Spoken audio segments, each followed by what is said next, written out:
यह भी मानना पड़ेगा कि मॉरिशस और साइप्रस जैसे देशों से ऑफशोर यानी जाली कंपनियां नहीं चलती हैं। एलआईसी ने कहा था कि जल्दी ही अदानी ग्रुप के अधिकारियों से पूछताछ करेंगे। क्या उसकी कोई खबर आई है? सेबी ने जिस जांच की बात की है, क्या उसकी कोई ठोस खबर आई है?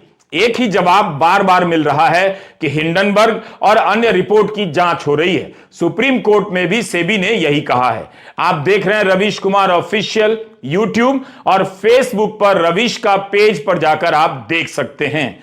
ब्लूमबर्ग की खबर है कि नॉर्वे के सबसे बड़े पेंशन फंड ने अदानी ग्रीन एनर्जी कंपनी से अपने सारे शेयर बेच दिए हैं। 19 फरवरी को यह खबर कई जगहों पर छपी है। इसमें कहा गया है कि पेंशन फंड को शक हो गया कि कहीं उनके पैसे का इस्तेमाल कर प्रदूषण फैलाने वाले कार्य ना किए जा रहे हों, क्योंकि 10 फरवरी की फाइलिंग से पता चला है कि अदानी एंटरप्राइजेज अदानी ग्रुप की ग्रीन कंपनियों के स्टॉक को गिरवी रखकर ऑस्ट्रेलिया की करमाइकल कोयला खदानों को फाइनेंस कर रहा है। पेंशन फंड ने कोयले को अपने पोर्टफोलियो से ब्लैकलिस्ट कर रखा है, इसलिए किसी भी रूप में कारमाइकल प्रोजेक्ट तक उनका पैसा पहुंचना उनके नियमों का उल्लंघन है। यह बात उनकी एक प्रमुख अधिकारी किरण अजीज ने एक साक्षात्कार में कही है। ग्रीन एनर्जी का पैसा अगर कोयला कंपनी में निवेश होगा तो क्या इससे भारत की छवि खराब नहीं होगी? क्या अदानी समूह ने नॉर्वे के फंड को धोखे में रखा है? नवंबर 2022 में प्रधानमंत्री मोदी ने कहा था कि भारत 2030 तक 50% ऊर्जा अक्षय ऊर्जा से प्राप्त करेगा। और अब यह खबर कि भारत की सबसे बड़ी कंपनी ग्रीन एनर्जी का पैसा कोयला में लगा रही है, ऐसी खबरों की सत्यता कैसे जांची जाएगी? केवल बवाल मचाने से कि भारत पर हमला हुआ है? सवाल नॉर्वे के पेंशन फंड से भी होना चाहिए।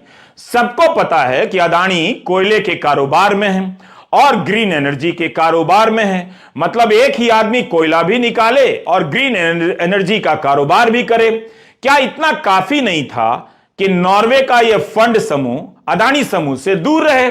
क्या ग्रीन एनर्जी वाली कंपनी का पैसा कोयला निकालने वाली कंपनी में डालने से ही प्रदूषण की चिंताएं सामने आती हैं?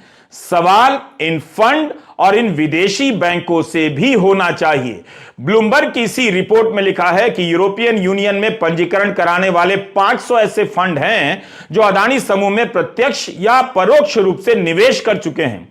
हमारे लिए यह सब सत्यापित करना संभव नहीं, इसलिए आप भी ध्यान से इन खबरों को पढ़ें। ब्लूमबर्ग का कहना हो सकता है कि इतने सारे फंड पर अदानी विवाद का असर पड़ सकता है, क्योंकि समूह इन सब निवेशकों से नए निवेश हासिल करने की कोशिश में है। हमारा फोकस इस बात पर है कि अदानी का मामला भारत पर हमला है या अदानी को बचाने का नया घपला है। गौतम अदानी के भाई विनोद अदानी भारत के नागरिक हैं या नहीं?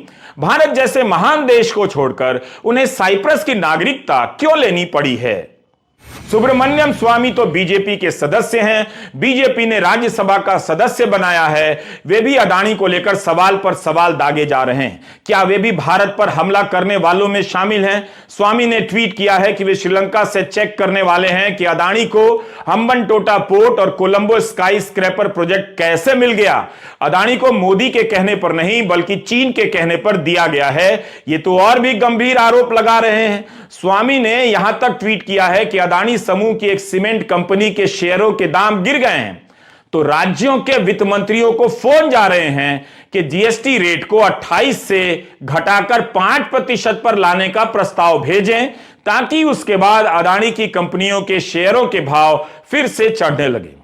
गोदी मीडिया हिंडनबर्ग के दफ्तर नहीं जा सकता, लेकिन बीजेपी के राज्यसभा के सदस्य सुब्रमण्यम स्वामी के दफ्तर तो जा ही सकता है। उनसे पूछ सकता है कि आप ये किसके इशारे पर आरोप लगा रहे हैं।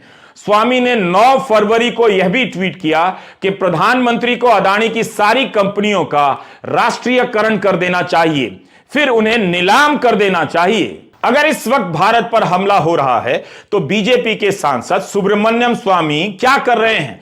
फिर बीजेपी अपने सांसद को भारत पर हमला करने से क्यों नहीं रोक पा रही है? सुप्रीम कोर्ट ने फोर्ब्स पत्रिका की इस खबर को रिकॉर्ड पर लेने से मना कर दिया है। यह वही खबर है जिसमें एक बड़ी सी हथेली पर प्यादे की तरह गौतम अडानी खड़े दिखाए गए हैं। टाइटल में लिखा है, गौतम अडानी के बड़े भाई के ऑफशोर साम्राज्य के भीतर की दुनिया। जॉन हायट और जाकोमी तोनिनी की रिपोर्ट है। फोर्ब्स ने लिखा है कि हिंडनबर्ग की रिपोर्ट में गौतम अडानी का नाम 54 बार आता है, लेकिन विनोद अडानी का 151 बार नाम आया है। विनोद अडानी अनेकों ऑफशोर शेल एंटिटीज का एक जाल संभालते हैं। इन कंपनियों ने अरबों डॉलर पैसा अडानी समूह की पब्लिक लिस्टेड और प्राइवेट कंपनियों में डाला है और इसकी जानकारी सार्वजनिक नहीं की है। इसे गुप्त रखने के कारण अडानी ग्रुप उन भारतीय नियमों के दायरे में आने से बच गया है जिनके तहत किसी कंपनी का 25% पब्लिक ट्रेडेड स्टॉक इनसाइडर के पास नहीं होना चाहिए। यह सब हिंडनबर्ग और फोर्ब्स ने अपनी रिपोर्ट में लिखा है। अपने 413 पन्ने के जवाब में अडानी ग्रुप ने कहा था कि विनोद अडानी समूह की किसी भी कंपनी में किसी भी प्रकार का प्रबंधकीय भूमिका नहीं निभाते हैं।